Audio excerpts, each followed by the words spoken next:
Good morning, it's Vlogust Day 4. I had every intention of doing Vlogust this month.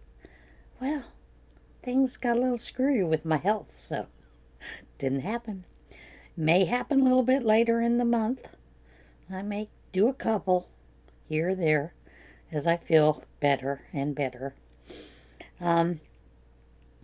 Health-wise, I'm feeling much better. Yesterday was the first day in many that I didn't take a 4-hour nap after getting up. So, I think we're on the mend. Do still have a little sharp pain when I breathe in deep on my left lower side. But that's to be expected. Now I notice that I can walk about 60 feet before I'm gasping for breath and have to catch my breath, which was much better than, walking across the room and gasping for air. So yeah, it's been a wild ride. I did talk to one of the respiratory physicians that I worked with in Fort Worth, and he had told me that I needed to get a second test a few days after the first test. So we did arrange for that with my doctor, and yes, that one was negative as well. And he then told me that a lot of the doctors have nicknamed this particular virus COVID Light, because you have a lot of the same signs and symptoms of COVID, but you never test positive for it. So it was a viral infection. White count is down to normal, so it's just a matter of letting the body heal with a lot of rest and taking it easy. That's no fun. I have lots that I want to do, and the other thing is you just don't feel like crocheting. You can barely pay attention. For some of us it drives us nuts. I did get a few finished items done while I was laying about. And if you'll notice, my chair has become my sleeping lair, because I don't go back to bed during the day for naps. I'll just sit in my chair and take a nap. And they've been 4 hours long, people. Really? In a chair? I did finish another hat for the Hat Not Hate. Well, a couple of hats. Did another one just like this. And then I only had a little bit left, so I kind of mixed these two together to make another hat. And then there was a hat that was on my list that I wanted to make. And so I finally did sit down and make that hat. And that is by Oak Knob Makes, with Monique. And this is her customizable cluster hat. Now she has a YouTube video with tutorial how to do it. It's a lovely pattern. I really enjoyed it. And yes, there is math, for customizable. However, if you already know the size of the diameter of the hat you want, like for certain ages, you really don't have to do all that math. But this was so you can make a hat that fits your head. I know you guys have all seen where I have done Crystal from Bag of Days using the yarn she recommended with the hook size she recommended, and it was just humongous on me. So this hat, her calculations and everything that are in it make it really easy. But I use a set pattern for, not a set pattern, a set diameter for ages as I'm going. And the biggest thing for that is length, because you never know how long to make it. Generally for ages 10 and up, you're going to make it just about as long as an adult hat. Kids' heads do get bigger than we think they do. So, but But it's a great pattern, and it's absolutely beautiful, stunning when you get finished because of all the stitches that are in it, using the camel stitch and then the clusters that she has. So it's a really nice one. Now this is the first time I have ever done a 2x2 for the back post, front post, but I enjoyed it. You know, normally I do a 1x1. So doing the 2x2 was a little bit different for me, and I really enjoyed doing it. That yarn, I believe, was a Vanna White Dusty Pink, I believe. No label. This is what's left. Do plan on making a few more hats and some other things. And that's it for finished items. I sat here and thought, well, maybe I should knit on the knit along, crochet along for the shirt that I was doing. I just didn't have the energy. So, you know, and I figured I need to do that, film that for the tutorial, to finish the tutorial, because I've got the one side and I need to show you how to do the other side. So that'll wait until I'm feeling a little bit better and can have the patience. Because being sick, you have little patience. The only other thing that I did do is I did start the wild wheat shawl. And I did start that in a topo, and this says Cozy Wool Sport Prints, but it's only 25% wool and it's 75% acrylic, and I don't think this had a color.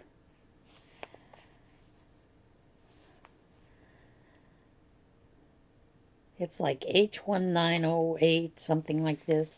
And this was, I had purchased this before Hobium went out of business or shut down the first time.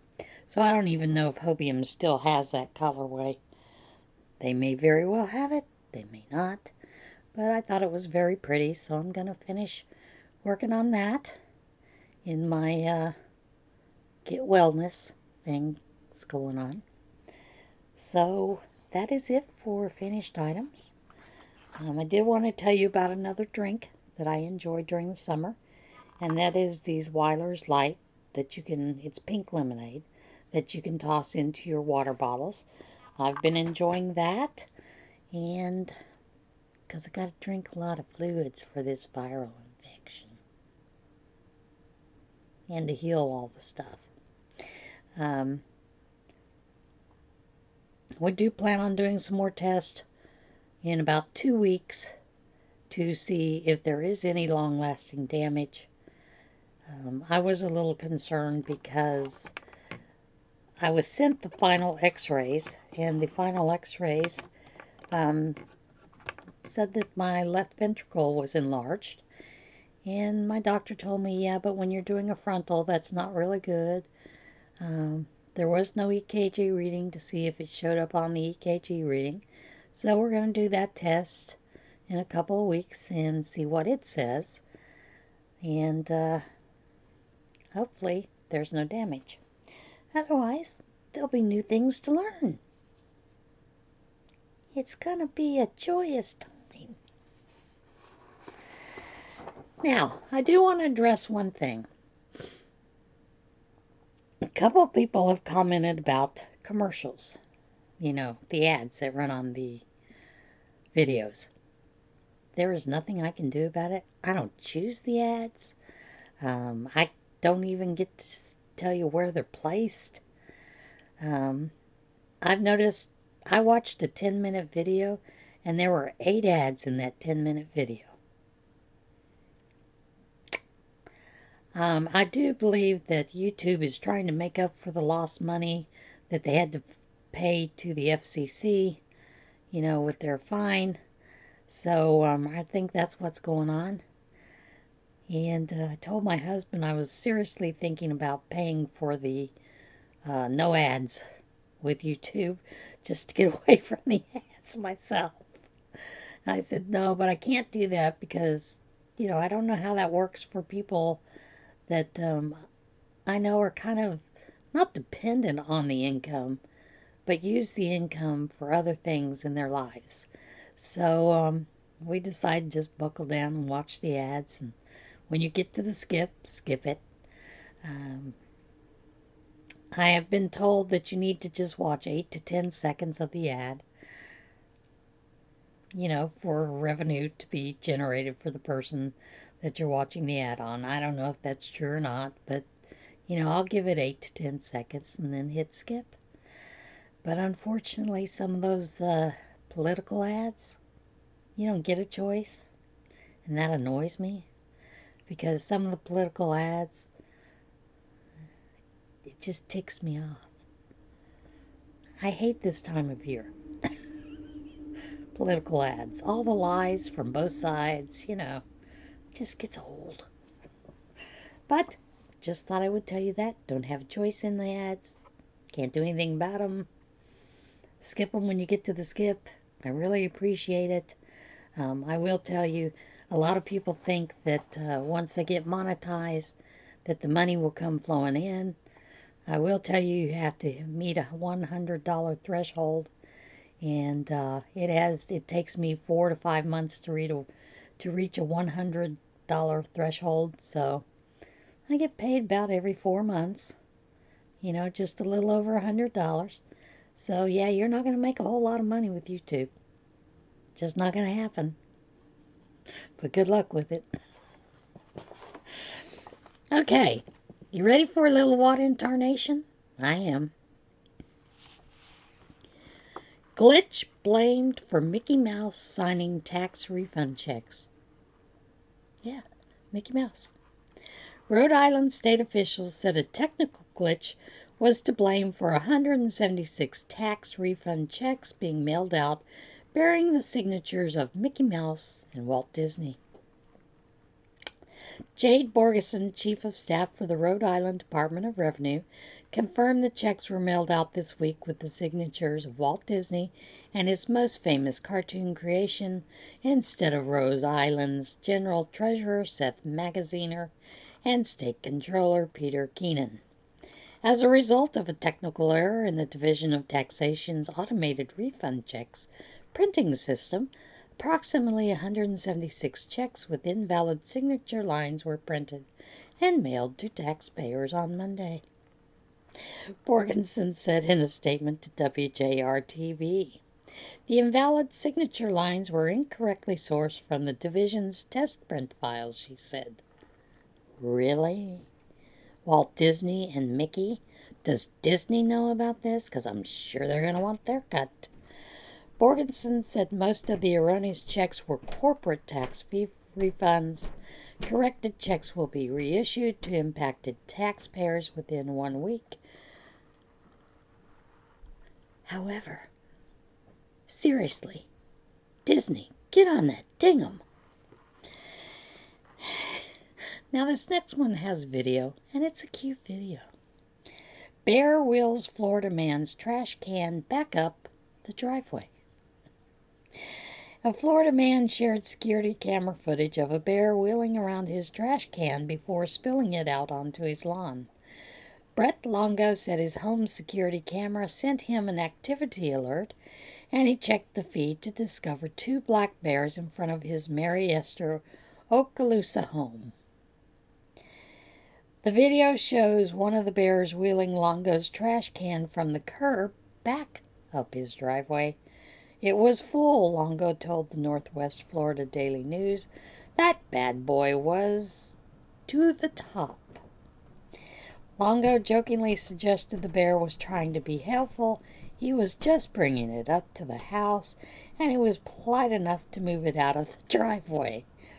The bear's actions turned out to be not so good a deed when it spilled the trash can's contents on Longo's lawn.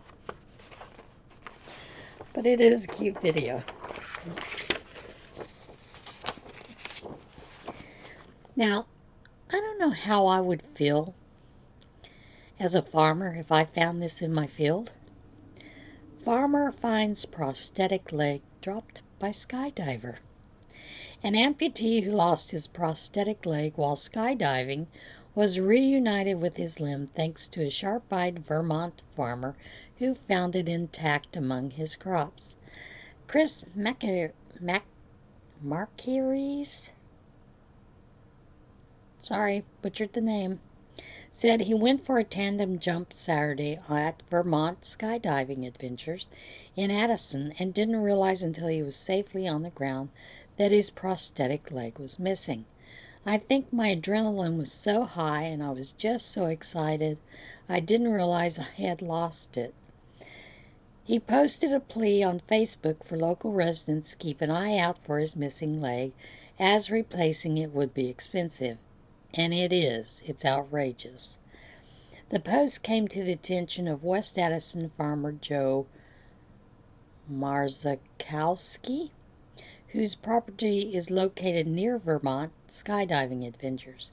He searched his property Sunday and found the leg, which was completely intact and seemed to have incurred only a few minor scratches among his crops. I was very grateful to have found it without running it over with a machine this fall during harvest. Can you imagine? Or, God forbid, the combine sucked it up. It would have destroyed it. Yeah, it would have destroyed it. Marzakowski met with Macquaries on Monday to return the leg. I can't thank everybody enough, especially Joe. We kind of take for granted sometimes how many truly good people there are in the world. And that is true. With all the crap that is going on in our world today, we forget there are still good people out there. This next one I thought was rather cute. Rescue team carries St. Bernard down England's highest mountain. A St. Bernard, a breed of dog famous for conducting mountain rescues, was subject of a rescue when the canine collapsed on England's highest mountain. The Wesdale Mountain Rescue Team said in a Facebook post, the owners of the dog, named Daisy, contacted rescuers to report the St. Bernard had collapsed and had appeared to be experiencing pain in her hind legs while descending Scafell Pike, I think that's how you pronounce it, in northwest England. The team said it took a 16-group member about 5 hours to successfully bring Daisy back to where her owners could transport her in a vehicle. Daisy's owners were able to keep her well hydrated and fed until team members were able to get on the scene with a stretcher and help get them moving again quickly, as the weather was due to deteriorate later that evening, the rescue team said. The team carried the 121-pound dog, who the Post said had a hard start in life, before being rescued by her owners just a few months ago down the mountain on the stretcher. Daisy was back to her usual high spirits after a good night's sleep, the rescue team said. She apparently feels a bit guilty and slightly embarrassed about letting down the image of her cousins bouncing across the alpine snows with barrels of brandies around their necks, the team wrote. And there's video of them carrying her down the mountain. It's rather interesting to see. It's a big dog, you know? This next one is absolutely adorable. It involves a kitten. Of course, it involves a kitten. Cash-obsessed kitten twice attempts to steal money from bar. Security cameras at a Russian bar were recording when a cash-obsessed kitten made 2 attempts to run off with stacks of cash. The Piv Bar CCCP in Anapa, Krasnodar Krai, I hope I pronounced that correctly, shared surveillance camera footage to Instagram showing the kitten running through the pub with a bundle of banknotes. Not a couple of dollars. It's like a stack of money. The feline drops the stack of money before making it out of the bar's main room, and the cash is grabbed by a human before the kitten can return for the cash.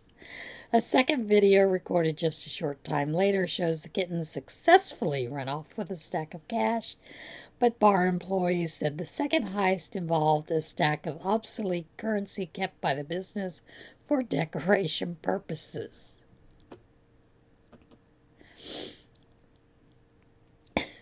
The bar said the kitten was recently adopted by the owner, Nadeza Vodolskaya, 37, who found the feline abandoned in a box.